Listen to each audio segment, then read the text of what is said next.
Taste the Daily. Namakkal மாவட்டம் பள்ளிப்பாளையம் அருகே பொங்கலுக்கு கரும்பு கொள்முதல் செய்ய வரும் ஸ்டாலின் அரசு அதிகாரிகள் இலவசமாக கரும்புகள் கேட்பதாக விவசாயிகள் குற்றம் சாட்டுகின்றனர். பள்ளிப்பாளையம் அடுத்த சமயசங்கிலி கிராமத்தில் பொங்கல் பண்டிகைக்காக நியாய விலைக் கடையில் வழங்குவதற்காக கரும்பு கொள்முதல் செய்யப்படுகிறது. கடந்த 3 ஆண்டுகளாக கரும்பு ஒன்றுக்கு 35 ரூபாய் விலை நிர்ணயித்தும் உரிய தொகை வந்து சேர்வதில்லை என விவசாயிகள் குற்றம் சாட்டுகின்றனர். மேலும் கரும்பு கொள்முதல் செய்ய வரும் அதிகாரிகள் லோடு ஒன்றுக்கு 400 கரும்புகள் இலவசமாக கேட்பதாக மாவட்ட ஆட்சியரிடம் விவசாயிகள் புகார் தெரிவித்துள்ளனர். கரும்பு கொள்முதல் செய்ய லஞ்சம் கேட்டால் கரும்புகளை கொடுக்க மறுத்து சாலை மறியல் போராட்டத்தில் ஈடுபட உள்ளதாக விவசாயிகள் தெரிவித்தனர்.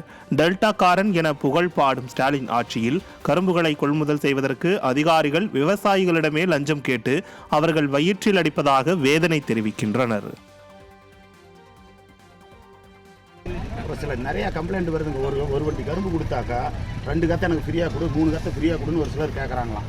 அந்த மாதிரி இந்த தடவை எந்த காந்த கூட எந்த காட்டியாவது வாங்கினாக்கா கம்ப்ளீட் விவசாயிகளையும் திரட்டி அந்த கரும்பே போகலன்னா கூட ரோட்டில் மறியல் பண்ணுற அளவுக்கு வந்துடும்.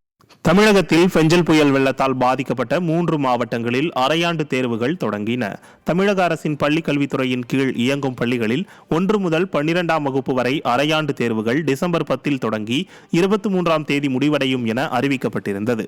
இந்நிலையில் கடலூர், விழுப்புரம், திருவண்ணாமலை ஆகிய மாவட்டங்கள் பெஞ்சல் புயலால் கடுமையாக பாதிக்கப்பட்டதால் அங்கு அரையாண்டு தேர்வுகள் ஒத்திவைக்கப்பட்டன. இந்த நிலையில் 3 மாவட்டங்களிலும் அரையாண்டு தேர்வுகள் வியாழக்கிழமை தொடங்கி வருகிற 10ஆம் தேதி வரை நடைபெறவுள்ள நிலையில் ஏராளமான மாணவ மாணவிகள் தேர்வு எழுதினர்.